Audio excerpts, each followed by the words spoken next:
اعوذ باللہ من الشیطان الرجیم بسم اللہ الرحمن الرحیم۔ سورۃ مرسلات آیا 21۔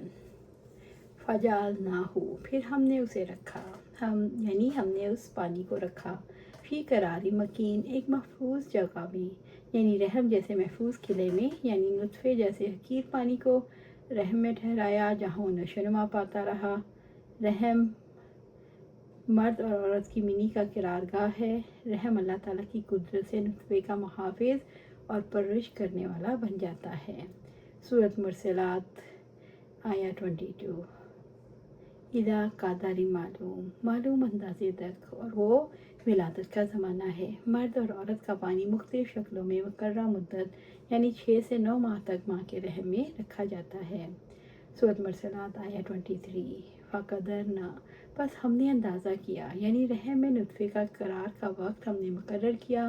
ان تاریکیوں میں نطفہ علقہ یعنی خون کے لوتھڑے میں بدلتا ہے، پھر مضغہ بنتا ہے، گوشت کی بوٹی میں بدلتا ہے، یہاں تک کہ اللہ تعالیٰ اس میں روح پھونکتے ہیں۔ اس پورے عرصے کے دوران بچے کے لیے سارے انتظامات ہم کرتے ہیں۔ فنعم القادرون، تو ہم کیا ہی خوب اندازہ کرنے والے ہیں۔ اس سے مراد خود اللہ تعالیٰ ہیں، کیونکہ اللہ رب العزت کا اندازہ اس کی حکمت کے مطابق ہے۔ سورۃ مرسلات آیا 24۔ وَيْلٌ يَوْمَئِذٍ لِّلْمُكَذِّبِينَ، اس دن جھٹلانے والوں کے لیے بڑی تباہی ہے۔ اس دن جھٹلانے والوں کی بڑی مٹی پلیت ہوگی۔ اس دن ہلاکت ہے ان جھٹلانے والوں کے لیے جنہوں نے آیات کے واضح ہو جانے اور عبرتناک چیزیں اور کھلے نشانیاں دیکھنے کے بعد جھٹلایا۔ سورۃ مرسلات آیا 25۔ أَلَمْ نَجْعَلِ الْأَرْضَ كِفَاتًا، کیا ہم نے زمین کو سمیٹنے والی نہیں بنایا، یعنی کیا ہم نے زمین کو تمہارے لیے مسخر کر کے تم پر انعام نہیں کیا۔ کفاتا، کفت بمانی کسی چیز کو جمع کر کے اسے اپنے قبضے میں لے لینا، سنبھال لینا، سمیٹ لینا، اور کفایت بمانی توشہ دان جس میں خوراک سنبھال کر رکھتے ہیں۔ مطلب یہ ہے انسان کی زندگی اور موت دوبارہ زندگی زمین ہی سے وابستہ ہے، یعنی تم زمین پر گھر بنا کر رہتے ہو اور مر کر زمین کے پیٹ میں چلے جاتے ہو اور زمین تمہیں چھپا لیتی ہے۔ سورۃ مرسلات آیا 26۔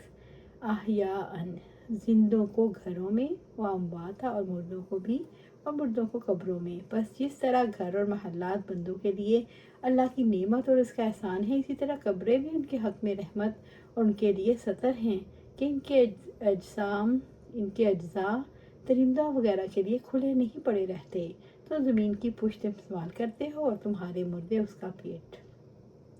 سورۃ مرسلات آیا 27۔ وَجَعَلْنَا فِيهَا، اور اس میں ہم نے بنائی، یعنی زمین میں، رواسی شامخات، بلند و بالا پہاڑ، یعنی بلند پہاڑ، یعنی ہم نے ان کے اندر پہاڑ رکھ دیے جو زمین کو ٹھہرائے رکھتے ہیں، زمین اہل زمین کے ساتھ دھڑک نہ جائے، بس اللہ تعالیٰ نے اسے مضبوط اور بلند یعنی طویل و عریض پہاڑوں کے ذریعے ٹھہرایا۔ وَأَسْقَيْنَاكُم مَّاءً فُرَاتًا، اور ہم نے تمہیں میٹھا پانی پلایا، یعنی تمہیں خوش ذائقہ اور میٹھا پانی پلایا۔ میٹھا پانی آسمان کا ہے، بارش کا پانی جو شیریں ہوتا ہے۔ کیسے رب العزت نے سائیکل چلایا، سمندروں کا پانی بھاپ بن کر اوپر کی فضا میں پہنچتا ہے، کیسا ٹھنڈا ہو کر بادل کی شکل اختیار کرتا ہے، اور ہوائیں اللہ سبحانہ تعالیٰ کے حکم سے ایک علاقے میں پہنچا دیتی ہیں جہاں بارش برسانا طے ہے۔ اس طرح انسانوں کو پانی پلانے کا انتظام کیا جاتا ہے۔ سورۃ مرسلات آیا 28۔ وَيْلٌ يَوْمَئِذٍ لِّلْمُكَذِّبِينَ، اس دن جھٹلانے والوں کے لیے بڑی تباہی ہے، یعنی اللہ تعالیٰ نے جو نعمتیں دی ہیں ان کے مقابلے میں انہوں نے جھٹلانے کا رویہ اختیار کیا۔ اگر تم جھٹلانے پر اڑے رہے تو تمہاری بڑی بربادی ہے۔ سورۃ مرسلات آیا 29۔ ان تاریکو، تم چلو، یہ قیامت کے دن جھٹلانے والوں سے کہا جائے گا، اِلیٰ مَا کُنتُم بِہِ تُکَذِّبُونَ، اس عذاب کی طرف جس کو تم جھٹلاتے تھے۔ کافروں سے جو قیامت اور جزا اور سزا کو جھٹلاتے ہیں کہا جائے گا، جاؤ جہنم میں جسے تم جھٹلایا کرتے تھے۔ سورۃ مرسلات آیا 30۔ ان تالیکو اِلیٰ ظِلٍّ ذِی ثَلَاثِ شُعَبٍ، تم چلو ایک سائے کی طرف جو 3 شاخوں والا ہے، یعنی جہنم کی 3 شاخوں والے خوفناک دھوئیں میں گھٹتے رہو، یعنی جہنم کی آگ کے شعلے جب بھڑکیں گے تو ان کے ساتھ دھواں بھی ہوگا۔ یہ شعلے اوپر اٹھ کر 3 حصوں میں بٹ جائیں گے، ان کے ساتھ دھواں بھی ہوگا۔ اللہ سبحانہ تعالیٰ سے دعا ہے ہمیں قرآن و سنت پر عمل کرنے کی توفیق دے، اس پر جما دے اور جنت الفردوس کے اعلیٰ مقام پر اپنے پاس گھر عطا فرمائے۔ آمین یا رب العالمین۔